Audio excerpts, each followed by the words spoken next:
নমস্কাৰ সকলোকে স্বাগতম জনাইছো। আজি মোৰ হৈতে কোন উপস্থিত আছে আপোনালোকে নিশ্চয় দেখিছে। আজি মোৰ হৈতে উপস্থিত আছে তিতাবৰ নামচঙি অৱস্থিত অৰুণোদয় হাইস্কুলৰ প্ৰতিষ্ঠাপক অৱসৰপ্ৰাপ্ত প্ৰধান শিক্ষক তথা তিতাবৰ প্ৰেছ ক্লাবৰ সভাপতি আৰু কেইবাখনো বাতৰি কাকতৰ স্তম্ভ লেখক সকলোৱে শ্ৰদ্ধাৰ বিমান দা। আজি আমি বিমান দাৰ লগত বহু কথা আমি বাৰ্তালাপ কৰিম। ভিডিঅ'টো শেষলৈকে চাবলৈ নাপাহৰিব। দাদা আপোনাক আমাৰ এই অনুষ্ঠানলৈ স্বাগতম জনাইছোঁ। আমি প্ৰতিদিনে এজন ব্যক্তিৰ সৈতে আমি আলোচনা কৰোঁ, তেওঁৰ জীৱনৰ সুখ দুখ ঘাত প্ৰতিঘাত আৰু তেওঁৰ শৈশৱৰ পৰা আৰম্ভ কৰি সকলো কথা আমি বাৰ্তালাপ কৰোঁ। আজি আমাৰ এই অনুষ্ঠানৰ অতিথি আপুনি। বাকী দাদা আমাৰ অনুষ্ঠান আপোনাক স্বাগতম জনাইছোঁ। মই ব্যক্তিগতভাৱে তোমালোকৰ এই চেনেলটোক মই কৃতজ্ঞতা জনাইছোঁ, ধন্যবাদ জনাইছোঁ আৰু ভাল পাইছোঁ যে এনেকৈ তোমালোকে আহি যে সমাজৰ বিভিন্ন ধৰণৰ যিখিনি প্ৰয়োজনীয় উপাদান সেইখিনি উদঘাটন কৰিবৰ কাৰণে ভৱিষ্যত প্ৰজন্মৰ বাবে চেষ্টা কৰিছে, তাৰ কাৰণে মই ধন্যবাদ জনাইছোঁ। আপোনাৰ পৰা আমি জানিব বিচাৰিছোঁ আপোনাৰ জন্ম ক'ত হৈছিল? মোৰ জন্ম আমাৰ তিতাবৰ মৌজাৰে এলেঙি যিখন আমাৰ গাঁও আছে, ৰাজহ গাঁও, এলেঙি গাঁও, এলেঙি চাৰিআলিত মোৰ 1961 চনত জন্ম হৈছিল। মোৰ দেউতা আছিলে প্ৰয়াত মুক্তানাথ শইকীয়া, মা আছিলে মোৰ প্ৰয়াত মনেশ্বৰী শইকীয়া।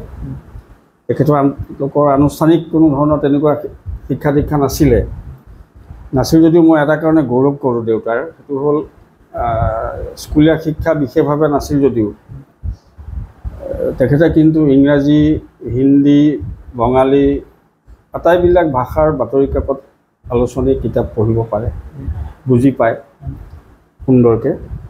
আৰু তেখেতে বিশেষভাৱে কেইবাখনো বাতৰি কাকত আমাৰ অঞ্চলটোত, আমাৰ এলেঙি সেই অঞ্চলটোত ৰাইজক পঢ়িবৰ কাৰণে সুবিধা কৰি দিছিলে।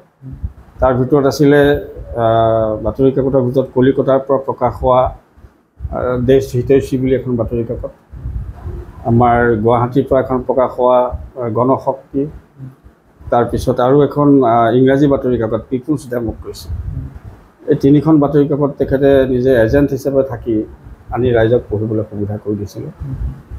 আৰু দেউতাৰ যিটো আদৰ্শ বা দেউতাৰ যিটো জীৱন ধাৰণৰ প্ৰক্ৰিয়া আছিল, সৰ্বহাৰা দুখীয়া আমাৰ মধ্যবিত্ত মানুহবিলাকৰ, শ্ৰমিকৰ কাৰণে, কৃষকৰ কাৰণে যিখিনি আন্দোলন আছিলে সেই আন্দোলনৰ লগত তেখেত জড়িত আছিল। আৰু আমাৰ ঘৰুৱা অৱস্থাটো, অৰ্থনৈতিক অৱস্থা তেতিয়া খুব বেয়া আছিলে। বেয়া মানে আমাৰ দিন ভিক্ষা প্ৰাণ ৰক্ষা নিচিনা এটা অৱস্থা। খেতি মাটি বৰ কম। আমাৰ দেউতাৰ ককাই ভাই 3জন, আমাৰ দেউতাই ডাঙৰ আছিলে। আৰু দেউতা যিহেতু সেই মেল মিটিং মাৰি ঘূৰি ফুৰে, মোৰ নিচিনাকৈ এতিয়া যেনেকৈ আমি ঘূৰি ফুৰোঁ মেল মিটিং কৰি, দেউতাও তেনেকুৱা মিটিং মাটাং কৰি ঘূৰি ফুৰে। কাৰণ কমিউনিষ্ট নেতা আছিলে, কৃষক নেতা আছিলে। কমিউনিষ্ট পাৰ্টিৰ তেওঁ বিষয়ববীয়া আছিলে। যোৰহাট জিলা কৃষক সভাৰ তেওঁ সম্পাদক হিচাপে কাম কৰিছিলে, তিতাবৰটো কৰিছিলে। তাৰ উপৰিও তেখেতে দুবাৰকৈ জেল খাটিছিলে। আমাৰ দেউতা দুবাৰ জেল খোৱা, কাৰণ এবাৰ চীনাপন্থী বুলি কৰি তেওঁক মানে মিছা আইনত এৰেষ্ট কৰিছিলে, তেজপুৰ জেলত ৰাখিছিলেগৈ। কিমান থাকিলে জেলত? তেতিয়া প্ৰায় তেওঁ 3 মাহমান জেলত সোমাই আছিলে। কিন্তু সেই সময়ত পইচা দিয়ে পলিটিকেল প্ৰিজনাৰ যিসকল। আপোনাৰ তেতিয়া জন্ম হ'ল নে? মোৰ জন্ম হ'ল তেতিয়া। তেতিয়া আপোনাৰ বয়স কিমান? আমি তেতিয়া হাইস্কুলত পঢ়ি আছোঁ, বৰ বেছি ডাঙৰ নহয়, আমি 8-9ত পঢ়ি থকা অৱস্থাত। আমাৰ মায়ে গোটেই ঘৰখন চলাই থাকিব লাগে। গোটেই ল'ৰা ছোৱালী আমি 5টা, আমি ল'ৰা 2টা, মই সৰু, মোতকৈ ডাঙৰজন আছে, আমাৰ ভণ্টি 3জনী। গোটেই 5টা ল'ৰা ছোৱালী মায়ে গোটেই চোৱা চিতা কৰিবলগীয়া হয়, পঢ়া শুনাৰ পৰা আৰম্ভ কৰি। আকৌ আমাৰ বছৰটো তেতিয়া খাবলৈ নোযোৰে ভাত, সেই যোগাৰ সেইটোও কৰিব লাগে। খেতি নাছিলে? খেতি আমাৰ যিমানখিনি আছিলে, মানে খেতি কৰা মাটি সিমানে এবছৰ নোযোৰে খাবলৈ। 8-9 মাহমান খাবলৈ যোৰে, 3 মাহমান আকৌ আনৰ পৰা ধাৰ কৰিব লগা হয়। তেনেকুৱা এটা অৱস্থাৰ পৰা আমি পঢ়া শুনা কৰি মই ওচৰতে, আমাৰ ঘৰৰ ওচৰতে যিখন মাধৱদেৱ ছেমিনাৰী, সেই মাধৱদেৱ ছেমিনাৰীতে পঢ়িছিলোঁ। তাত যিখন LP স্কুল একেটা কেম্পাছতে আছে, LP ME হাই, তাত তোমাৰ 345 নং এলেঙি কাছজান প্ৰাথমিক বিদ্যালয় আমাৰ স্কুলখন, LP স্কুলখনৰ নাম।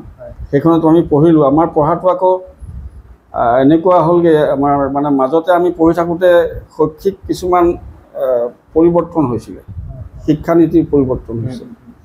কাৰণ আমি তৃতীয় শ্ৰেণীলৈকে পঢ়িলোঁ, তেতিয়া বৃত্তি পৰীক্ষা দিব লাগে তৃতীয় শ্ৰেণীত। তৃতীয় শ্ৰেণীটো LP স্কুলৰ ফাইনেল পৰীক্ষা। বৃত্তি পৰীক্ষা দিছিলোঁ আমি, তৃতীয় শ্ৰেণীত বৃত্তিও পাইছিলোঁ। আমি চতুৰ্থ শ্ৰেণীত ফাইনেল পৰীক্ষা দিছিলোঁ। আমি তৃতীয় শ্ৰেণীত, আমি তেতিয়া তৃতীয় শ্ৰেণীত পঢ়োঁতে ফাইনেল দিব লাগে। আমি তাকো নিজৰ স্কুলত নহয়, চেণ্টাৰ বেলেগ, আমাৰ বাখৰ বৰা স্কুল নামচুঙিত আছে, সেই বাখৰ বৰা যিখন LP স্কুল তাত গৈ পৰীক্ষা দিবগৈ লাগে।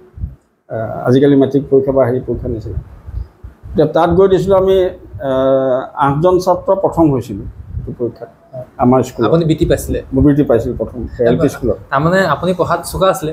পঢ়াত একেবাৰে গেধাও নহয়, বহুত চোকাও নহয়, কিন্তু আমি যিকেইটা ল'ৰা পঢ়িছিলোঁ আমি LP স্কুলৰ পৰা একেলগে এতিয়া শেষলৈকে, এতিয়ালৈকে তেওঁলোকে প্ৰত্যেকজনে ভাল ভাল কামত প্ৰতিষ্ঠিত হৈ আছে। আপুনি সৰুতে কেনেকুৱা আছিল? সৰুতেতো আমি তাৰমানে তেনে সময়ত আমাৰ অঘাইটং বুলি কয়। অঘাইটং মানে কি আৰু, আমি নদীত জঁপিয়াই জঁপিয়াই গা ধুবলৈ যাওঁ, ঘৰৰ পৰা বিচাৰি যায় আচাৰি লৈ খেদি ফুৰে। মায়ে যায় নে দেউতাই যায়? আমাৰ মায়েহে যায়, দেউতা নাযায়। আমাৰ চাপৰিৰ পৰা জঁপিয়াওঁগৈ, চাপৰিৰ পৰা জাপ মাৰি নদীত, এই বাৰিষা এতিয়া বানপানী হৈ থকা সময়ত জাপ মাৰি দিওঁ। এখন দলং আছে, দলঙৰ তলেদি কোন আগতে পাৰ হ'বগৈ পাৰে, আমাৰ কম্পিটিশ্যন হয় ল'ৰাবিলাকৰ মাজত, কোনে আগে যাব পাৰে, কোন আগ ধৰি দলংখন পাৰ হ'বগৈ পাৰে তলেদি, সেইটো কম্পিটিশ্যন এটা চলে। তাৰোপৰি সেই নদীত গা ধোৱাৰ উপৰিও আমাৰ সেই সময়ত আমি গৰু চৰাবলৈ যাওঁ। চাপৰি আছে আমাৰ ওচৰতে, যিখন হাইস্কুলৰ পিছফালে, সেই চাপৰিটোত গৰু চৰাবলৈ যাওঁ আমি। গৰু চৰাবলৈ যাওঁতে আমি তেতিয়া সেই জেতেলী পকাৰ পৰা আৰম্ভ কৰি, কৰফুলৰ পৰা আৰম্ভ কৰি যিবোৰ যে হাবিত পায় বন লেটেকুলিকে বুলি, পনিয়ল, এইবিলাক খাই বিচাৰি ফুৰোঁ। সেইবোৰ বিচাৰি ফুৰোঁতে মানে গৰু ক'লৈ যায়গৈ একো ঠিক নাইকিয়া হয়। তাৰপিছত আকৌ গৰু আনিবৰ সময়ত সন্ধিয়া সময়ত বিচাৰি গোটেইখন চলাত কৰিবলগীয়া। আৰু যদি ঘৰৰ গৰু এটা হেৰাই যায়? গৰু কেতিয়াতো আমাৰ বিপদে, আহি ক'বলৈ দিগদাৰ যে ক'লৈ গ'ল গৰু। ৰখীয়া আমি থাকোঁ নামত, কিন্তু আমি গৰু মানে এৰি দি পেলাই আমি সেইবোৰ হাবিত খাবলৈ লাগি যাওঁ। জেতেলী পকা বিচাৰি খাওঁ, কৰফুল বিচাৰিবলৈ যাওঁ, বন লেটেকু বিচাৰি খাওঁ, পনিয়ল বিচাৰি খাওঁ। এতিয়া সেইবোৰ খাই থাকোঁতে গৰু ক'বলৈ গুচি যায়, গৈ বিচাৰি নাপাওঁ। কেতিয়াবা গৈ পেলাই কাৰোবাৰ ধাননি পথাৰ গৈ খাই গালি দিয়ে খুব, গালি চালি শুনি পেলাই যেনে তেনে লৈ আহোঁ আৰু আনি ঘৰত থওঁহি। কেতিয়াবা গৰু নাহে, দুই এটা হেৰাই কাৰোবাৰ, তেনেকুৱা ধৰণৰ অৱস্থাও আমাৰ সেই সময়ত হৈছিল। যদি ঘৰত গম পাই যে গৰু হেৰাইছিল, আহি পেলাই আকৌ ঘৰত গালি খাবলৈ আছেই, ঘৰততো গালি খাবই লাগিব যে গৰু ক'লৈ গ'ল। আৰু মানে বহুত আনন্দ, বহুত আনন্দও আছিলে তাত, খেল ধেমালিৰ মাজে আমাৰ পাৰ। আমি তেতিয়া আমাৰ এনেকুৱা মনত পৰেনে অতীতলৈ? সাংঘাতিক মনত পৰে মানে কি, সেইবিলাক মনত পৰে। মই লিখিছোঁ কেতিয়াবা বেলেগ বেলেগ, মই 2-4টা কবিতাও লিখি থাকোঁ আজিকালি এই ছ'চিয়েল মিডিয়াত, প্ৰায়ে লিখি থাকোঁ। কবিতা লিখি থাকোঁ, লিমাৰিক লিখি থাকোঁ, স্তবক লিখি থাকোঁ, প্ৰত্যেক দিনেই লিখোঁ বুলি ক'ব পাৰি।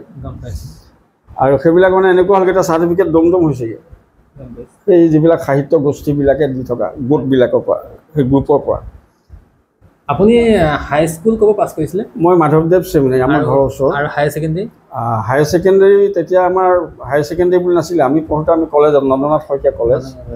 আমি তেতিয়া হায়াৰ ছেকেণ্ডেৰী, আমাৰতো তেতিয়া কোৱা হৈছিলে আমি যিটো প্ৰি ডিগ্ৰী বুলি কয়, প্ৰি ডিগ্ৰী আছিলে। আমি তেতিয়া 2 বছৰ পঢ়িব লাগে pre degree, first year second year. Nandanath Saikia কলেজৰ পৰা আপুনি গ্ৰেজুৱেশ্যনো নন্দনাথ শইকীয়া? গ্ৰেজুৱেশ্যনো নন্দনাথ শইকীয়া কলেজৰ পৰা। কোন চনত লৈছিলে গ্ৰেজুৱেশ্যন? গ্ৰেজুৱেশ্যন মই 1981। আৰু হায়াৰ ছেকেণ্ডেৰী কেতিয়া পাছ কৰিছে কৈছে? হায়াৰ ছেকেণ্ডেৰী মই 78। তেতিয়াহ'লে আপুনি যে ক্লাছ 7-8ত যেতিয়া আপুনি আছিলে, তেতিয়া আপুনি মাধ্যম আন্দোলনেই হওক বা কাৰণ আপুনি সকলো আন্দোলন পাইছে? মই 72 চনৰ মাধ্যম আন্দোলনটো পাইছোঁ। স্কুলত থাকোঁতে আমি তেতিয়া আন্দোলনৰ গাড়ীত তুলি লৈ যায় আমি আহোঁ, কিতাপলৈ যাওঁ। আহি আমি ৰাজহ চক্ৰৰ বিষয়াৰ কাৰ্যালয়ৰ সন্মুখত তেতিয়া ধৰ্ণা, তেতিয়াতো আমাৰ মহকুমা কাৰ্যালয় নাই, আমাৰ ছাব ডেপুটি কালেক্টৰ বুলি কয় তেতিয়া, SDC। সেই কাৰ্যালয়ৰ সন্মুখত ধৰ্ণা চৰ্ণা দিব লাগে, অৱস্থান ধৰ্মঘট কৰিব লাগে। সেইবিলাকত আমি তেতিয়া আহোঁ মাধ্যম আন্দোলনৰ সময়ত। আৰু বাকী আমাৰ মাধ্যমৰ পিছত 72 চনৰ পিছত আৰু আমাৰ যিটো 79 চনৰ পৰা অসম আন্দোলন হৈছে, 1976ত মেট্ৰিক পাছ কৰিছোঁ।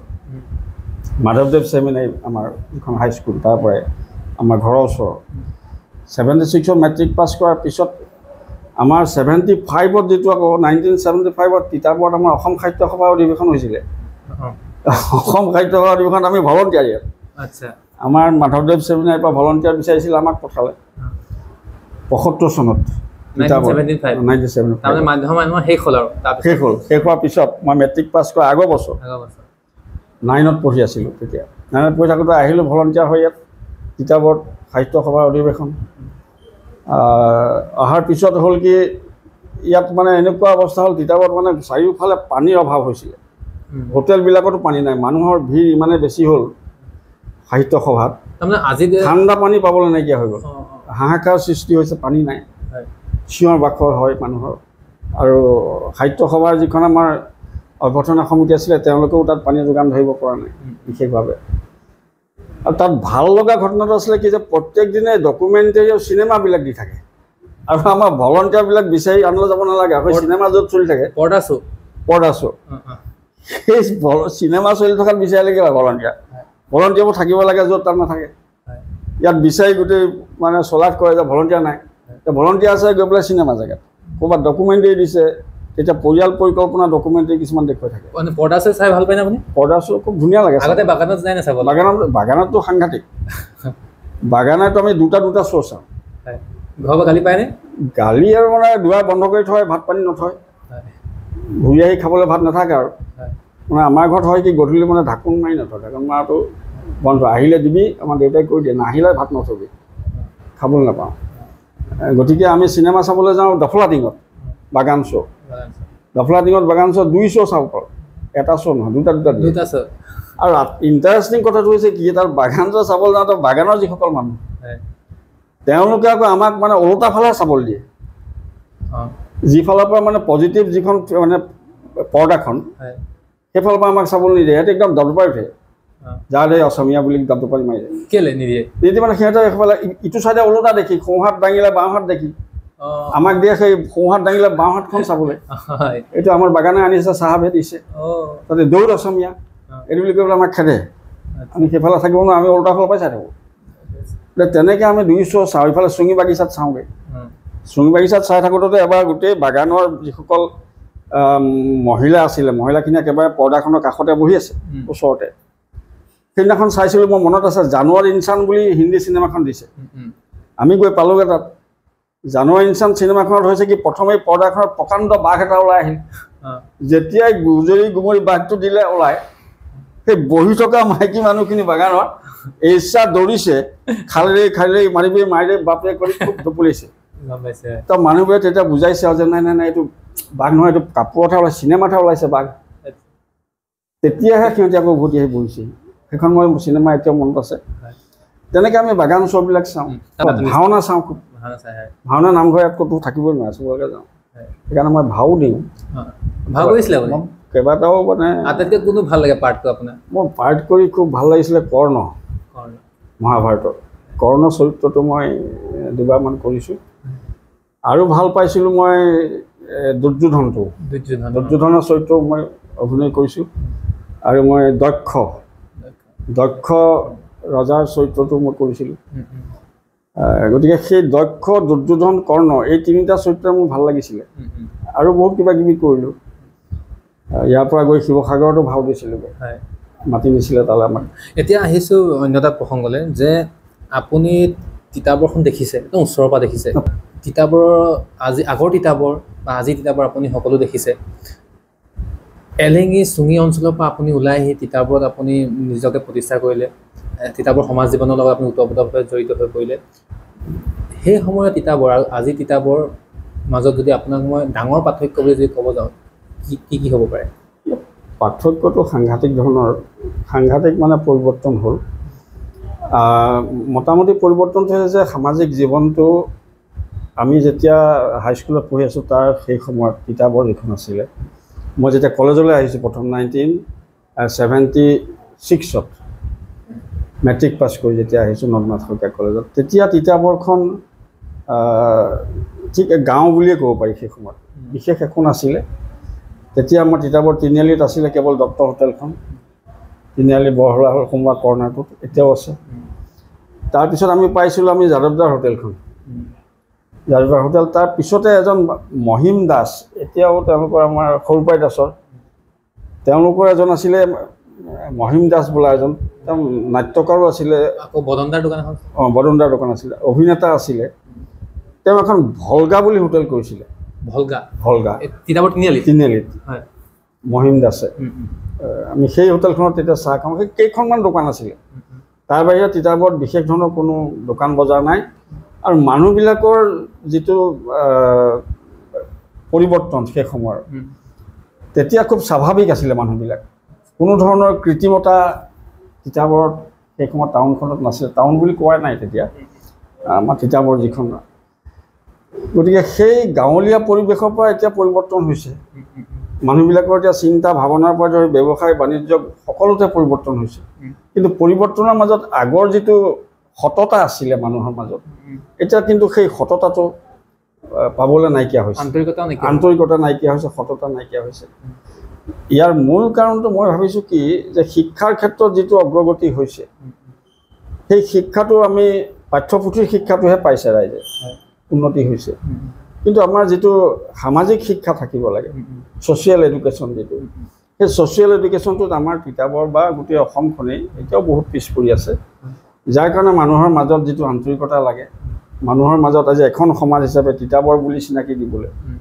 যিটো আন্তৰিকতা থাকিব লাগে মানুহৰ মাজত একাত্মবোধ থাকিব লাগে সেই একাত্মবোধটো নাই এতিয়া মানুহ মানে ইমানেই ব্যক্তিকেন্দ্ৰিক আৰু স্বাৰ্থপৰ হৈছে যাৰ কাৰণে আজি তোমাক বা মই বন্ধু হিচাপে থকাৰ পাছত মই হয়তো তোমাক বিশ্বাসঘাতকতা কৰিবলৈ বেছি সময় নালাগিব এনেকুৱা ধৰণৰ মানসিকতা গ্ৰ' কৰিছে লাহে লাহে এইটো হৈছে গোটেই ইকনমিক পলিচিটোৰ ফল এইটো কেৱল মানুহবিলাকৰ গাত দোষ মই দিব খোজা নাই কিন্তু ইকনমিক পলিচিটো আমাৰ যিটো এডপ্ট কৰা হৈছে এতিয়া সেই ইকনমিক পলিচিটোৱে মানুহবিলাকক এনেকুৱা ধৰণৰ মানসিকতা এটা সৃষ্টি কৰিছে মানুহৰ গতিকে সেইটো ক্ষেত্ৰত পৰিৱৰ্তন আমাৰ বেলেগ হৈছে আমাৰ তিতাবৰ ঐতিহাসিকভাৱে তিতাবৰ বিখ্যাত তিতাবৰখনত যিহেতু আমাৰ স্বাধীনতা আন্দোলনৰ প্ৰথম পতাকাখন তিতাবৰ থানাত তোলা মানুহজন তিতাবৰতে আছিলে প্ৰথমখন পতাকা আমাৰ চক্ৰেশ্বৰ শইকীয়া এটা মোৰ শিক্ষাগুৰু তেতিয়া নন্দনাথ শইকীয়া কলেজৰ প্ৰিন্সিপাল হৈ থাকোঁতেই মই তাত এডমিশ্যন লৈছোঁ চক্ৰেশ্বৰ শইকীয়াক মই প্ৰিন্সিপাল ছাৰক মই ধুনীয়াকৈ পাইছোঁ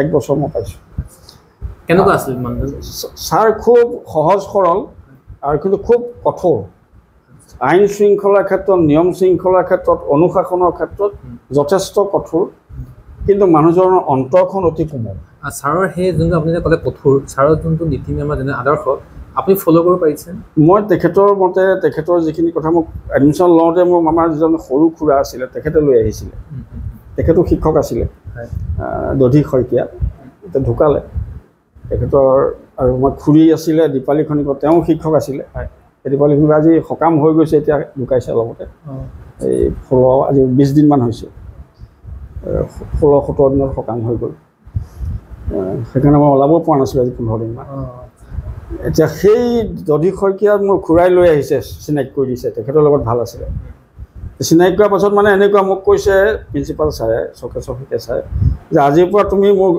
মই তোমাৰ গাৰ্জেন হিচাপেও থাকিম প্ৰিন্সিপালেই নহয় তুমি মোৰ নখদৰ্পণত থাকিবা বোলো হ'ব ছাৰ মই থাকিম আজিৰ দিনত এজন প্ৰিন্সিপালে তেনেকৈ চিনাকি ক'ব বুলি তেনেকুৱা বুলি মই এতিয়ালৈকে দেখা নাই আৰু মই ছাৰ থকাৰ সময়ছোৱাত যিখিনি কথা কৈছিলে তেখেতে মোক সেইটো মই আখৰে আখৰে পালন কৰিছোঁ আৰু তেখেতৰ যিখিনি মই খোজ কাটল চাওঁ কলেজলৈ আহোঁতে ইমান গুৰু গম্ভীৰ খোজত আহি থাকে খোজকাঢ়ি যায় গুৰু গম্ভীৰ খোজত গৈ থাকে ঘৰলৈ যাওঁতেও গৈ থাকে খুব ধুনীয়া সাজপাৰ ধুতিখন তেওঁ মানে পঞ্জাৱীটো পিন্ধি যেতিয়া ওলাই যায় এজন মানে গুৰু বুলি সেৱা কৰিবলৈ যদি মানুহে বিচাৰে তেওঁ সেৱা কৰিলে কোনো ধৰণৰ হেৰি নহয় সংকোচ নাথাকে স্বাভাৱিকভাৱেই মানে আনুগত্যটো আহে সেৱা কৰিবলৈ মন যাব তেনেকুৱা প্ৰকৃতিৰ মানুহ আছিলে গতিকে সেই তিতাবৰখন আমাৰ ইয়াত চেৰিকালচাৰ ফাৰ্মো প্ৰথমেই হৈছিলে 1915 চনতে হৈছে আমাৰ এগ্ৰিকালচাৰ ফাৰ্মো তিতাবৰতে প্ৰথমে হৈছিলে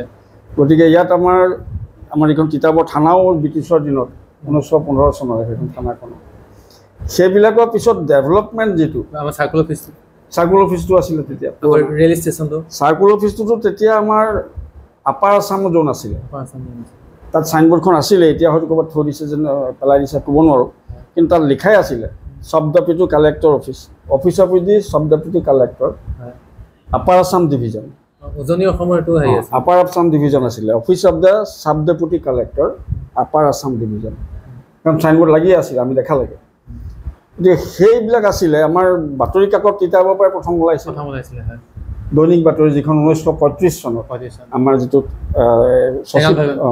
শিৱপ্ৰসাদ বৰুৱা বঙলা বুলি কয় গতিকে ঠেঙাল ভৱন এতিয়া ঠেঙাল মেনৰ হ'ল গতিকে তাৰ পৰা বাতৰি কাকত ওলাইছে ককা নীলমণি ফুকন আছিলে প্ৰথম এডিটৰ কাগজখনৰ আমাৰ এতিয়াও জালুকনী অঞ্চলটোত সেই বাতৰি কাকতত কাম কৰা মানুহ এতিয়াও তেওঁলোকৰ দুই এজন মানুহ আছে গতিকে সিমানখিনি হৈছিলে অতীত যদিও তাৰপিছত কিন্তু প্ৰয়াত মুখ্যমন্ত্ৰী তৰুণ গগৈয়ে চাব ডিভিজনটো দিয়াৰ বাহিৰে নতুন একো নাই তিতাবৰ তাৰপিছত মই তিতাবৰ ডেভেলপমেণ্টটো এই যোৱা সময়ছোৱালৈ চাই আজি যোৱা প্ৰায় 50 বছৰমানত বিশেষ ধৰণৰ পৰিৱৰ্তন একো হোৱা নাই কাৰণ এগ্ৰিকালচাৰ ফিল্ড যিখন আছে আমাৰ পথাৰ খেতি পথাৰবোৰে ডেভেলপমেণ্ট আজিলৈকে নহ'ল খেতি পথাৰত এতিয়ালৈকে আমাৰ বানপানী ৰোধ কৰিব পৰা ব্যৱস্থা নহ'ল এতিয়ালৈকে আমাৰ তিতাবৰৰ মানুহক খোৱা পানী বিশুদ্ধ খোৱা পানীৰ ব্যৱস্থাটো সুগম কৰিব পৰা ব্যৱস্থা নহ'ল আজি তাৰিখতো হোৱা নাই তিতাবৰ নগৰতো হোৱা নাই গাঁৱতো হোৱা নাই ভালকৈ পানী এটোপা খাবলৈ 120 কোটিতকৈ অধিক টকা খৰচ কৰিলে 120 কোটি খৰচ কৰিলে আমাৰ গেটাৰ তিতাবৰ এছিয়াৰ ভিতৰত সৰ্ববৃহৎ বুলি কয় এছিয়াৰ সৰ্ববৃহৎ কাম একো নহ'ল গতিকে এইবিলাক তুলনামূলকভাৱে আমি কলেজত পঢ়ি থকা অৱস্থাত আমি তেতিয়া 77, 78, 79, 80 কিন্তু 80ত মই BA পৰীক্ষা দিব লাগিছিলে আন্দোলন চলি থকাৰ কাৰণে আমাৰ পৰীক্ষা অসমত নহ'ল 80 চনত পৰীক্ষাই নহ'ল অসম আন্দোলনৰ কাৰণে নোহোৱাৰ কাৰণে আমি 81 চনত 1981ত BA পৰীক্ষা দিছোঁ ফাইনেল পৰীক্ষা পাছ কৰিছোঁ সেই বছৰ মোৰ পলিটিকেল ছায়েন্সত মেজৰ আছিল মেজৰ বুলি নকয় তেতিয়া অনাৰ্ছ বুলি এতিয়া মই অনাৰ্ছ সহ পলিটিকেল ছায়েন্সত মই BA পাছ কৰিছোঁ 1981ত আপুনি ৰাজনীতিলৈ নগৈ বা ৰাজনীতি ফালে আপুনি ঢাল নাখায় আপুনি সাংবাদিকতা হওক বা আপুনি শিক্ষকৰ ক্ষেত্ৰতে আহিলে এই বছৰ আপোনাক কেনেকৈ আপুনি শিক্ষকতাটো হৈছে কি তোমাৰ মই হাইস্কুলত পঢ়ি থাকোঁতে আমাৰ এখন পৰিচয় হেৰি দিয়ে পৰিচয় লিপি এখন থাকে আমাৰ প্ৰত্যেক ছাত্ৰ ছাত্ৰীৰ নামত ভৱিষ্যতে কি হ'ব তাত জীৱনৰ লক্ষ্যটো লিখি থ'ব লাগে সেই তাতেই লিখিছিলোঁ মই ভৱিষ্যতৰ জীৱনৰ লক্ষ্যটো শিক্ষকতা কৰা বুলি শিক্ষকতা বুলি যে লিখিলোঁ সেই কথাটো মই মূৰত সোমাই গ'ল তেতিয়া এই মিল লাইফ যিটো তাত মই আমাৰ সেই পৰিচয় পত্ৰখনত লিখি থ'ব লাগে এখন বহী এখন থাকে তাত আমাৰ ছাত্ৰ ছাত্ৰীবিলাকৰ গোটেই তেওঁলোকৰ বায়'ডাটাটো লিখা থাকে তাতে থাকে যে জীৱনৰ লক্ষ্য কি জীৱনৰ লক্ষ্য বোলা কলমটোত মই লিখিছিলোঁ শিক্ষকতা সেইটো তেতিয়াই মোৰ সোমাল যে শিক্ষকতাটো মই কৰিব লাগিব ভাল লাগিব আৰু সেইমতে মই আজৰিও নাপালোঁ 81ত BA পাছ কৰাৰ পাছতে নামচুঙিৰ কেইবাজনো মানুহ ৰাইজে তাত নতুনকৈ বিদ্যালয় এখন প্ৰতিষ্ঠা কৰিবলৈ লৈছে আহি ওলালেহি মোৰ আজি মনত আছে যে বিৰোচন ৰাজখোৱা প্ৰয়াত বিৰোচন ৰাজখোৱা তেখেত আছিলে মেনেজিং কমিটিৰ সভাপতি জয়ৰাম বৰা এতিয়াও তাত আছিলে তেওঁ আগৰ স্কুলৰ শিক্ষক আছিলে তাত তেখেতসকলে আহি মোক ঘৰৰ পৰা লৈ গ'লে যে তুমি যাবই লাগিব আমাৰ স্কুলত মই পাছ কৰিছোঁহে মই ইউনিভাৰ্চিটিলৈ যোৱাৰ কথা আছে MA কৰিবৰ কাৰণে আপুনি NN চুকীয়াপাতে পলিটিকেল ছায়েন্সত অনাৰ্ছ পাছ কৰি চিধাই মই স্কুলতে তেওঁলোকে ৰাইজে নিমন্ত্ৰণ কৰিলে মই গুচি গ'লোঁ মই সোমাই দিলোঁ আৰু সেই 1981ত যি সোমালোঁ একেবাৰে 2021 জানুৱাৰীত তেতিয়া ওলাই আহিছোঁ আপুনি ৰিটায়াৰ কেতিয়া কৰিলে 2021 জানুৱাৰী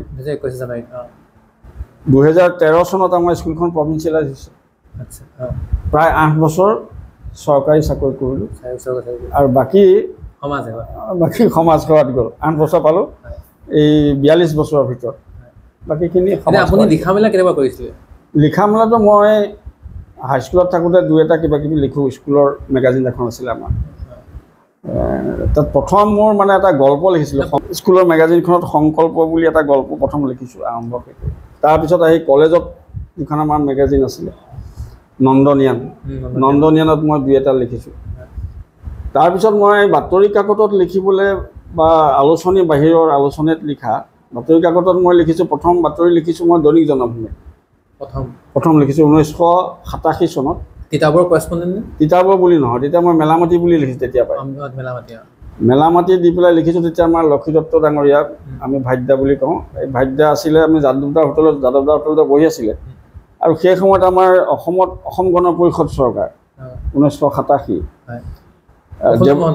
দেৱকুমাৰ বৰা আমাৰ ইয়াৰ বিধায়ক তিতাবৰ আৰু তেওঁ কৃষি মন্ত্ৰী কৃষি জলসিঞ্চন গতিকে তেওঁ আমাৰ এলেঙি পানী যোগান আঁচনিটো সেইদিনাখন মানে হেৰি কৰিবলৈ গৈছে আধাৰশিলা পানী যোগান আঁচনি আধাৰশিলা কৰিবলৈ যোৱা বাতৰিটো এতিয়া মই আনি কথা বতৰাকেইটা লিখি পঢ়ি আনি পেলাই মই ভাইটিদাক যাদৱদা হোটেলত দিলোঁ যাদৱদাই ক'লে বোলে তই লেখ মই নিলিখোঁ মই দেখুৱাই দিম তোক কেনেকৈ বাতৰি লিখাই তই জনমভূমিলৈ দি দিবি মেলামেলি পাতে তেনেকৈ ক'লত আৰু যাদৱদা হোটেলত টেবুলতে বহিলৈ হোটেলতে চাহ পানী খাই বাতৰি এটা লিখি পেলাই ভাইটিদাক দেখুৱালোঁ চালে বোলে হৈ যাব হ'ব বুলি কৈ মোক দিলে আৰু তেওঁ ল'লে নিজে লৈ পেলাই বাতৰিটো হেৰিলৈ পঠাই দিলে আমাৰ জনমভূমিলৈ জনমভূমিলৈ পিছদিনাখন ওলাইছে মেলামাটি বুলি পানী যোগান আঁচনি আধাৰশিলা স্থাপন সেইটোৱে প্ৰথম বাতৰি মোৰ তাৰপিছত মই 94ত যেতিয়া আমাৰ অসমখন ওলাইছে জনমভূমিত কিছুদিন লিখিলোঁ লিখাৰ পিছত জনমভূমি হ'ল কি গণ্ডগোল মই তাক জনমভূমিত আৰ্টিকলো লিখোঁ সেইখন দলিত জনমভূমিত সম্পাদকীয় পৃষ্ঠাত স্তম্ভ লেখা হিচাপে দলিত জনমভূমিত মই লিখিছিলোঁ কেইবাটাও আৰ্টিকল সেই সময়ত জনমভূমিৰ এডিটৰ আছিলে ধীৰেন্দ্ৰ নাথ চক্ৰৱৰ্তী ডাঙৰীয়া তেখেত থাকোঁতে মই কেইবাটাও আৰ্টিকল দলিত জনমভূমিত লিখিছিলোঁ কিন্তু যেতিয়া আমাৰ দেৱকুমাৰ বৰা ডাঙৰীয়া আহি জনমভূমিৰ এডিটৰ হ'ল তেখেত অহাৰ পিছত হ'ল কি কিবা কাৰণত মেলামাটিৰ যিটো কৰস্পণ্ডেণ্ট ডেডলাইন আছিলে জনমভূমিত সেইটো মোৰ পৰা কাট খাই গ'ল কাট খাই গৈ পেলাই আমাৰ আমি লগতেই বৰ্তমানো কাম কৰি থকা অনন্ত খনিকৰ ডাঙৰীয়া আছে তাৰপৰা তেওঁ ল'লে সেইটো মেলামাটিটো জনমভূমিত তেতিয়া মোৰ এটা সুযোগ আহিলে সুমন্ত চলিহা আমাৰ অসমৰ আমাৰ যোৰহাট এডিশ্যন কৰিছিলে যোৰহাট এডিশ্যনত মোক খবৰ দিলে তেওঁ আহিছিলে আমাৰ মাধৱদেৱ ছেমিনাৰীত প্ৰয়াত ৰুদ্ৰেশ্বৰ শইকীয়া পৰিয়ালৰ স্মৃতি বঁটাৰ কাৰণে তেওঁ মুখ্য অতিথি সেই সভাখনত ময়ো আছিলোঁ থকাৰ পিছত যেতিয়া সভা শেষ হ'ল শেষ হোৱাৰ পিছত মোৰ লগত চিনাকি কৰি দিলে সুমন্ত চলিহাৰ লগত চিনাকি হোৱাৰ পিছত মোক ক'লে আপুনি বাতৰি লিখিব নেকি বোলে বাতৰি মই আগতে লিখিছিলোঁ এতিয়া নাই লিখা বোলে এইটো লিখক আমাৰখন কাগজত লিখিব বোলে হয় নেকি বোলে তেনে লিখি পেলাই মোক পঠিয়াই দিব আৰু আপুনি কাইলৈ বা পৰহিলৈ মোক অফিচত যাব গতিকে বাতৰিটো মই যুগুত কৰি পেলাই সেই ৰুদ্ৰেশ্বৰ শইকীয়া পৰিয়ালৰে এজন যোৰহাটত থকা তেওঁৰ হাততে দি পঠাই দিলোঁ ফটো লগতে তেওঁক দিবলৈ দিলোঁ দিয়াৰ পিছত ধুনীয়াকৈ পিছদিনাখন সুমন্ত চলিহাই বক্তৃতা দি থকা বাতৰিটো সুন্দৰকৈ প্ৰকাশ হৈ গ'ল আমাৰ অসমত ধৰি লওক এতিয়া আমি ধৰি লওক বাতৰি লিখিবলৈ আমি কেতিয়াবা আমাৰ অফিচত লিখোঁ বা ঘৰত লিখোঁ বা আগতে আপোনালোকৰ ক'ত বহিছিলে আমাৰ সাংবাদিকসকল বা আড্ডাস্থলীটো ক'ত আছে তেতিয়া আমি সেই সময়ত আমাৰ মানে প্ৰেছ ক্লাব বুলি তিতাবৰ প্ৰেছ ক্লাবটো 97তে হৈছে তাৰ আগৰছোৱাত আমাৰ চাৰিআলিত বহি থাকোঁ আমি চৌধুৰী হোটেল বুলি কয় চাৰিআলি চৌধুৰী হোটেলৰ ভিতৰতে বহি আমি আলোচনা কৰি থাকোঁ কেতিয়াবা ওপৰত বহোঁ কেতিয়াবা তলৰডোখৰত থাকোঁ অফিচ সেইটোৱে অস্থায়ী অফিচ মানুহক ক'লেও ঠিকনা চৌধুৰী হোটেল বুলিয়ে কওঁ যে কাইলৈ যাবি চৌধুৰী হোটেল লগ পাম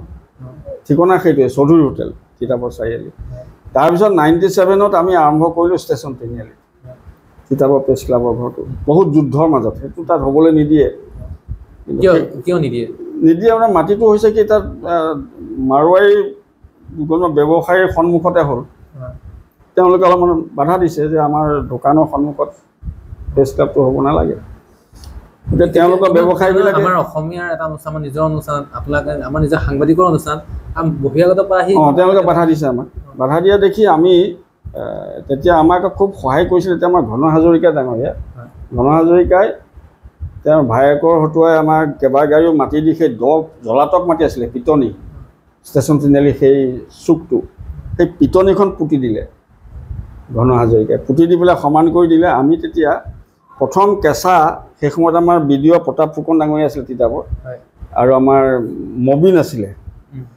জেই তেওঁলোকৰ লগত কথা পাতি আমি ঘৰ এটা আৰম্ভ কৰিবলৈ টিং পাত কিবা কিবি আমাৰ দৰকাৰ হ'ব সেইকেইটা ভেটিটো আৰম্ভ কৰিব লাগে সেইখিনি লোহা খুঁটাকেইটাৰ কাৰণে সেইখিনি তেওঁলোকে দিলে আৰু যিদিনা আমি বহুৱাইছোঁ তেওঁলোকৰ মাৰোৱাৰীৰ লগত আমাৰ যুদ্ধ হৈছে অনন্ত খনিকৰে ময়ে আমি দুটাই মানে তেওঁলোকৰ মানে মাৰোৱাৰী ব্যৱসায়ী যিসকল তেওঁলোকৰ পৰিয়ালটো সেই পৰিয়ালটোৰ মহিলাসকলক আমি এনেকৈ আগচি ধৰি আছোঁ মিস্ত্ৰীক মছলা দিবলৈকে নিদিয়ে ইমান সংগ্ৰামৰ এনেকুৱা যুদ্ধ হৈছে আমি দুটাই হাত মেলি ধৰি আছোঁ মিস্ত্ৰী দুটাক যে তহঁতি কাম কৰা আমি আগচি আছোঁ সিহঁতক আমি ভেটি আছোঁ আৰু মিস্ত্ৰীয়ে কাম কৰি আছে তেনেকৈ কৰিলে সিহঁতি গৈ পেলাই কিতাপৰ আমাৰ SDC কাপোৰটো দিলে, তেওঁ দ্বিজেন সিং আছিলে।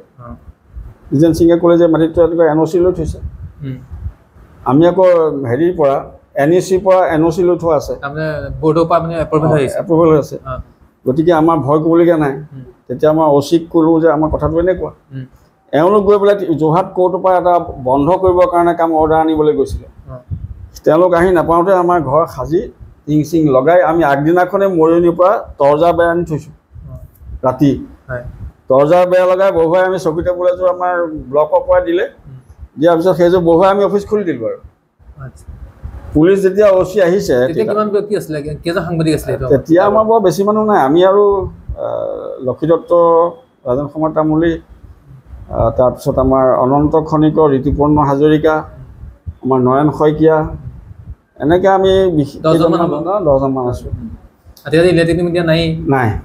গতিকে সেইকেইজনে আমি, কিন্তু সেই মুহূৰ্তটোত তেওঁলোক কোনো নাই। আমি বিশেষভাৱে ৰাজেন দা আৰু ভাইটি দাই এতিয়া আমাৰ ইউচুফ থকা সেইফালে বাৰাণ্ডাৰ পৰা নজৰ দি আছে, চাই আছে। আমি দুটাহে এইবাৰ যুদ্ধখন কৰি আছোঁ সিহঁতৰ লগত। তেওঁলোকে সিপাৰৰ পৰা চাই আছে, কাৰণ সেই বৰগোলা মানুহকেইটা বেয়া পাব। কথাটো তেনেকুৱা আছিলে তেওঁলোকৰ।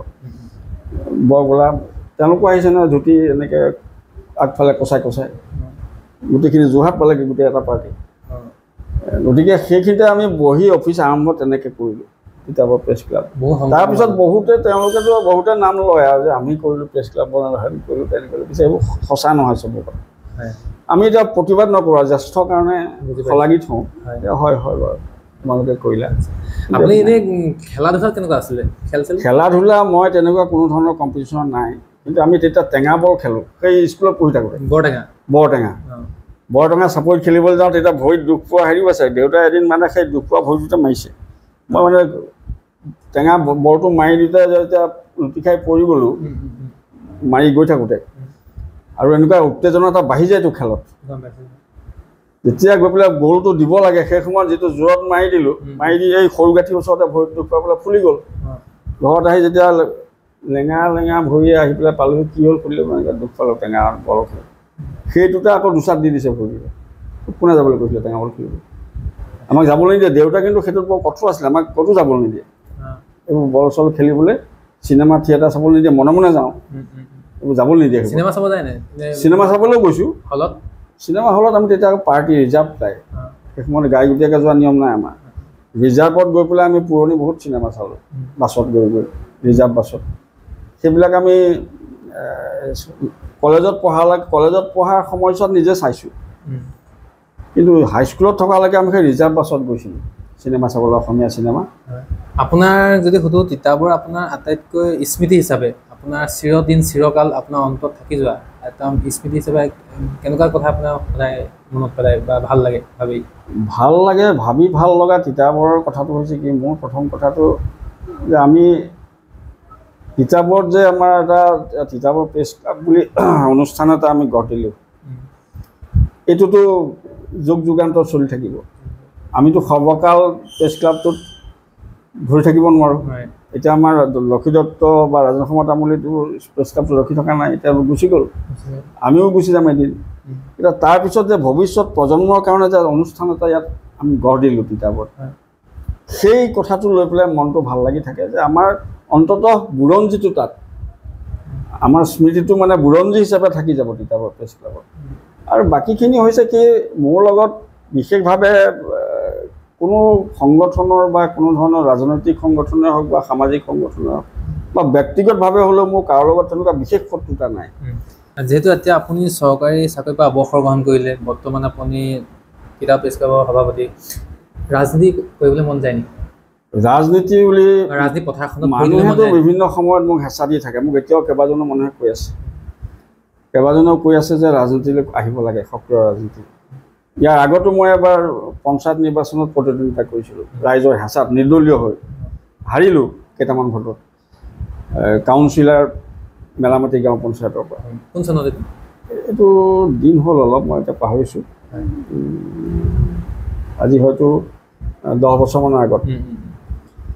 কিন্তু সেই তাৰপিছত হ'ল কি, মোৰ অভিজ্ঞতা এটা হ'ল যে নিৰ্বাচনৰ অভিজ্ঞতাটো কেনেকুৱা, মই সেইটো চালোঁ।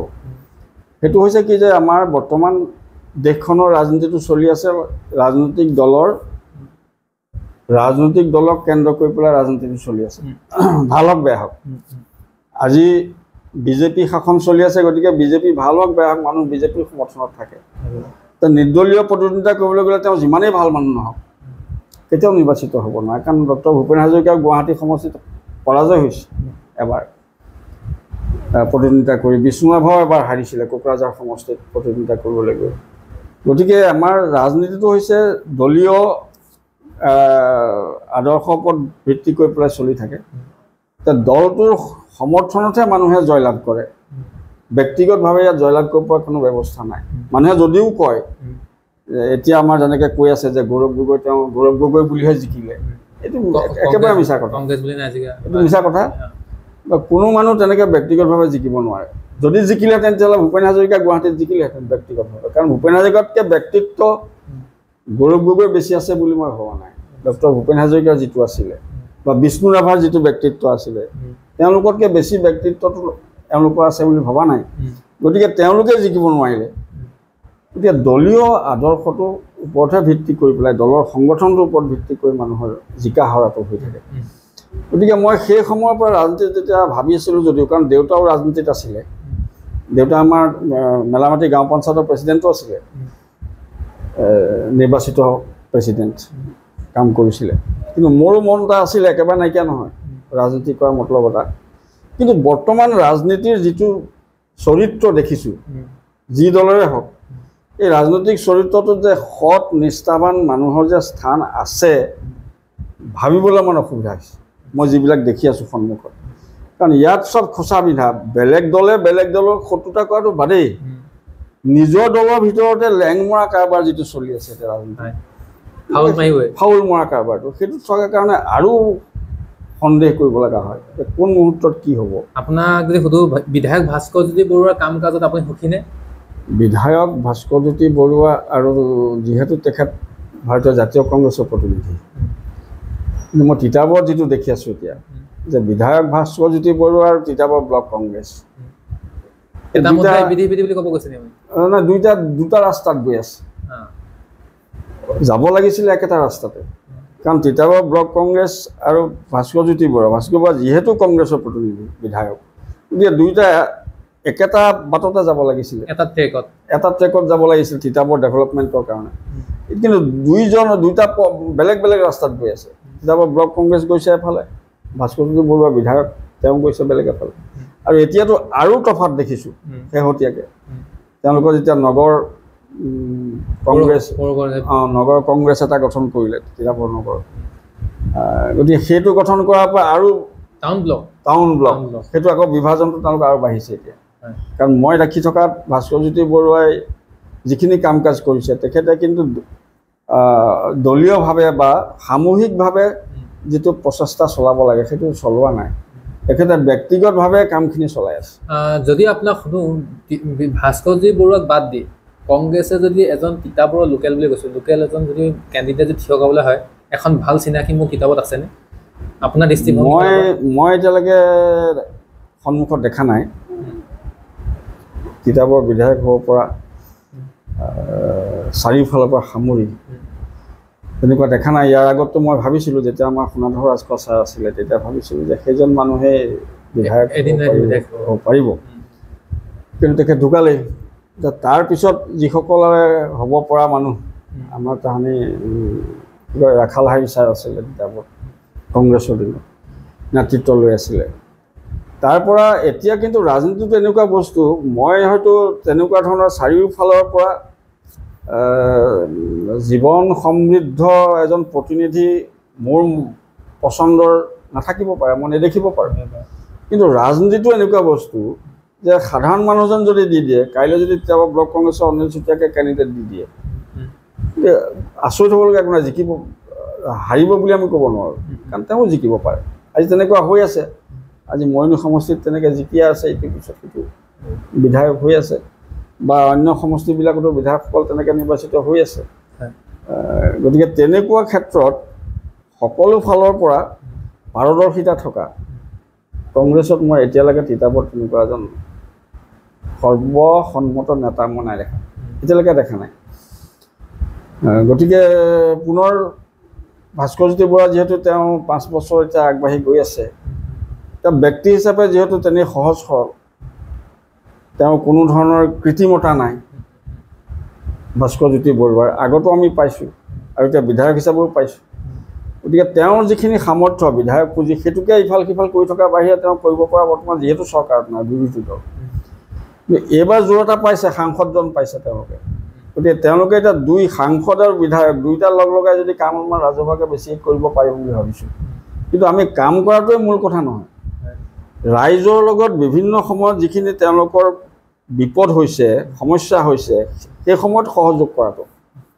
আজি আমাৰ ৰাইজে বিচাৰিছে, আজি চাহ বাগিচা মানুহখিনিয়ে কৈছে যে কাজিৰঙাত ইমান মাটিখিনি হোটেলত সেই নামত দিব নালাগে, প্ৰতিবাদ কৰিছে।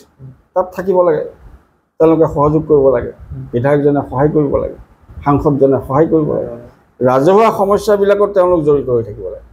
পইচা পাতি দি সমস্যা সমাধান কৰিব নোৱাৰে, কিন্তু যিটোকে পইচা বিধায়ক পুঁজিৰে হওক বা সাংসদ পুঁজিৰে হওক, সেই পইচাটো যাতে উচিতভাৱে সৎভাৱে ব্যৱহাৰ হয়, সেইটোৰ ওপৰত গুৰুত্ব তেওঁলোকে দিব লাগে। আহিব পৰা আপোনাৰ বিশ্বাস আছেনে যে তিতাবৰৰ বৰ্তমানৰ বিধায়ক ভাস্কৰজ্যোতি বৰুৱাই তিতাবৰত অনাগত দিনত তিতাবৰ ডেভেলপমেণ্টৰ ক্ষেত্ৰত লেখত ল'বলগীয়া কাম কৰিব বুলি? মোৰ কথা হৈছে, মই এতিয়ালৈকে যিমানখিনি দেখিছোঁ, বিৰোধী দলৰ প্ৰতিনিধি হ'লে যিটো বিধানসভাত ভূমিকা হ'ব লাগে, আগত যেনেকৈ হেম বৰুৱা যেনেকুৱা আছিলে, মানুহে এতিয়াও নাম লৈ থাকে, তেনেকুৱা ধৰণে এতিয়া গৌৰৱ গগৈৰ নাম লৈ থাকে পাৰ্লিয়ামেণ্টত, মানুহে কৈ থাকে এতিয়াও। আৰু সেইটো কাৰণে তেওঁ সমৰ্থনো বহুত পাইছিলে। 200 কোটি অখিল গগৈয়ে লৈ গৈছে শিৱসাগৰ। বেলেগ বেলেগ ধৰণে তেওঁলোকে যিকোনো প্ৰকাৰে আজি গণতান্ত্ৰিক দেশখনত যিকেইটা উপায় আছে, বিধানসভাখন ব্যৱহাৰ কৰিব লাগিব। তেওঁ বিৰোধী দলৰ বিধায়ক যেতিয়া চৰকাৰী কোনো ধৰণৰ তেওঁলোকে আঁচনি হয়তো নাপাব, কিন্তু বিধানসভাত তেওঁলোকে বাধ্য কৰিব লাগিব যে তিতাবৰ সমষ্টিৰ কাৰণে এইকেইটা সমস্যা আছে, গতিকে এইকেইটা চৰকাৰী বিধানসভাত গ্ৰহণ কৰিব লাগিব। সেইটো আজিলৈকে কৰিব পৰা নাই, সেইটো আজিলৈকে হোৱা নাই। কাৰণ মই কেইবাটাও কৈছিলোঁ যে আমাৰ হাতীৰ উপদ্ৰৱ চলি আছে। আজি আমাৰ মৰিয়নিৰ পৰা যিখিনি জীৱনৰ পৰা হাতী জাকে জাকে আহি থাকে, খেতি পথাৰ নষ্ট কৰিছে, মানুহৰ জীৱনো তাত গৈছে, ঘৰ ভাঙিছে, মানুহৰ প্ৰাণ গৈছে। তাৰোপৰি আমাৰ বান্দৰৰ উপদ্ৰৱ গোটেই তিতাবৰ। বান্দৰৰ উপদ্ৰৱত মানুহে কোনো খেতি পথাৰ কৰিব নোৱাৰে, পানীৰ সমস্যাটো আছেই, এইটো শেষেই হোৱা নাই। মথাউৰি মানে খেতি পথাৰ নষ্ট কৰা সমস্যাটো আছে। টাউনৰ যান জঁটটো, টাউনখনতো কোনো প্লেনিং এতিয়ালৈকে হোৱাই নাই, আজি তাৰিখলৈকে হোৱা নাই। কোনো ধৰণৰ প্লেনিং মানে কৰি পেলাই তিতাবৰ টাউন পৌৰসভা হ'ল যদিও আজিলৈকে কোনো পৰিকল্পিতভাৱে আঁচনি নাই তিতাবৰ টাউনত। কোনো পাৰ্কিং নাই, একো নাই। গতিকে এই পাৰ্কিং নাই আৰু ইয়াৰ কোনো হেৰি নাই, কি কয় আমাৰ যিটো ফুটপাথ বুলি কয়, ফুটপাথৰ ব্যৱস্থা নাই। 100খন বিচনাযুক্ত চিকিৎসালয় হ'ল যদিও চিকিৎসালয়ত কোনো চিকিৎসাৰ কাম নাই। মই সেইটো কোৱাৰ কাৰণে মোক এবাৰ ডাক্তৰ ইয়াত তিতাবৰ হস্পিটেলত ডাক্তৰ বেয়াই পাইছিলে। মই মুখ্যমন্ত্ৰীক যোৰহাটত ডিষ্ট্ৰিক্ট লাইব্ৰেৰী এটা প্ৰগ্ৰেমত মুখ্যমন্ত্ৰীক কৈছিলোঁ তিতাবৰ। তাৰপিছত আকৌ ইয়াত আমাৰ 2খন ফ্লাইঅভাৰৰ কথা তাত মই কৈছিলোঁ, এখন চাৰিআলিত এখন দিব লাগে ৰেল ক্ৰছিঙত, এখন বেচিকত। কাৰণ বেচিকতো বেছি ইম্পৰ্টেণ্ট। তাত আদালত আছে, ডায়েট আছে, বেটেলিয়ন আছে, আৰু বহুকেইখন গাঁও আছে, যোগাযোগ স্কুল কলেজলৈ অহা ল'ৰা ছোৱালী আছে। সেইখিনি যদি ফ্লাইঅভাৰখন নহয়, তেতিয়া আদালতখন তাত চলি থাকে। সময়মতে যেতিয়া আদালতত হাজিৰ হ'বলৈ যাওঁতে যে আধা ঘণ্টা ৰ'ব লগা হয় প্ৰায় ৰেলৰ কাৰণে, তেতিয়া বহু হয়তো সাল সলনি হৈ যাব তাত শাস্তিমূলক ব্যৱস্থা আদালতত। গতিকে সেইবিলাক কথা চিন্তা কৰি মই কৈছিলোঁ যে তাত ফ্লাইঅভাৰখন দিব লাগে বেছিকৈ, কিন্তু আজি তাৰিখলৈকেতো হোৱা নাই এইবিলাক। গতিকে এই ভূমিকাটো তিতাবৰ জনসাধাৰণক লৈ পেলাই সেই আন্দোলনটো গঢ়ি তুলিব পৰা নাই বিধায়কজনে। আজিৰ তাৰিখত বিধায়কজনৰ সেইটো ভূমিকা হ'ব লাগিছিল যে তিতাবৰৰ প্ৰধান সমস্যাবিলাক, মৌলিক সমস্যাবিলাক বিধায়কজনে জনমত গঠন কৰি তিতাবৰ ৰাইজক লৈ সেই আন্দোলনটো গঢ়ি তুলিব লাগিছিল। গণতান্ত্ৰিক আন্দোলন যিটো শাসক দলেই বহুতে কৰি থাকে, বিৰোধী দলৰ বিধায়কেতো আৰু কৰিব পাৰিলেহেঁতেন, স্ক'প আছিলে কৰিব পৰা, কিন্তু এতিয়ালৈকে সেই স্ক'পটো ব্যৱহাৰ কৰা নাই। গতিকে আমাৰ এই সমস্যাবোৰ আছে আৰু আমি ব্যক্তিগতভাৱে আমি যিমান কৈছোঁ, তিতাবৰ প্ৰেছ ক্লাবে ইয়াৰ আগতে আমি কৈছিলোঁ, কিছুমান গাঁৱে গাঁৱে গৈ পেলাই আমি ৰাইজক সজাগ সচেতন কৰা কাৰ্যসূচী আছিলে আমাৰ। আমি আগৰ কিছুমান এতিয়া বৰ্তমান কৰিব পৰা নাই বিভিন্ন কাৰণত তিতাবৰত পৰিৱেশটো সাংবাদিকতাৰ পৰিৱেশটো এতিয়া সুস্থভাৱে চলি থকা নাই তিতাবৰত গতিকে এই পৰিৱেশটো যেতিয়ালৈকে স্বাভাৱিক বা সুস্থ অৱস্থালৈ নাহে তেতিয়ালৈকে আমাক জনসাধাৰণে আস্থা বিশ্বাসত ল'ব নোৱাৰিব এতিয়া আস্থা আৰু বিশ্বাসৰ পৰা বহুত দূৰত আছে মানুহবিলাক গতিকে আমি এই গাঁৱলৈ গৈ যোৱা যিটো আমাৰ আছিলে কাৰ্যসূচী এই গাঁৱলৈ যোৱা কাৰ্যসূচীটো বহুদিন বন্ধ হৈ গ'ল বন্ধ হোৱাৰ কাৰণে এতিয়া আমি ৰাইজক সংগঠিত কৰিব পৰা নাই সমস্যাবিলাকৰ ক্ষেত্ৰত আমি চৰকাৰক দৃষ্টিগোচৰ কৰিবলৈ বা হেঁচা প্ৰয়োগ কৰিবলৈ যিটো কৰিব লাগে সেইবিলাক আজি পলিটিকেল পাৰ্টিয়েও কৰিব পৰা নাই আগতে যিখিনি কৰি আছিলে কমিউনিষ্ট পাৰ্টিয়ে আগতে কৈ থাকে কুলদাস আছিলে তেওঁ কিছুমান আন্দোলন কৰি থাকে যিবিলাক এতিয়া নাই নোহোৱাৰ কাৰণে এতিয়া এনেকুৱা অবাধ গতিত দুৰ্নীতিও বাঢ়িছে কমিছে বুলি কওঁতে আৰু তাৰ লগে লগে আমাৰ বয় বস্তুৰ দাম ইমান ঊৰ্ধ্বগামী হৈছে বাঢ়িছে কোনো ধৰণৰ এতিয়া জনস্বাৰ্থ সুৰক্ষাৰ সংগ্ৰাম বা আন্দোলন এতিয়া হোৱা নাই বহুত বহুত ধন্যবাদ আপোনাৰ বহু মূল্যৱান সময় আমাক দিয়াৰ বাবে বাকী দৰ্শকসকল এয়া আছিল আজি আমাৰ চমু বাৰ্তালাপ যদি ভিডিঅ'টো চাই ভাল লাগিল লাইক আৰু শ্বেয়াৰ কৰিবলৈ নাপাহৰিব ধন্যবাদ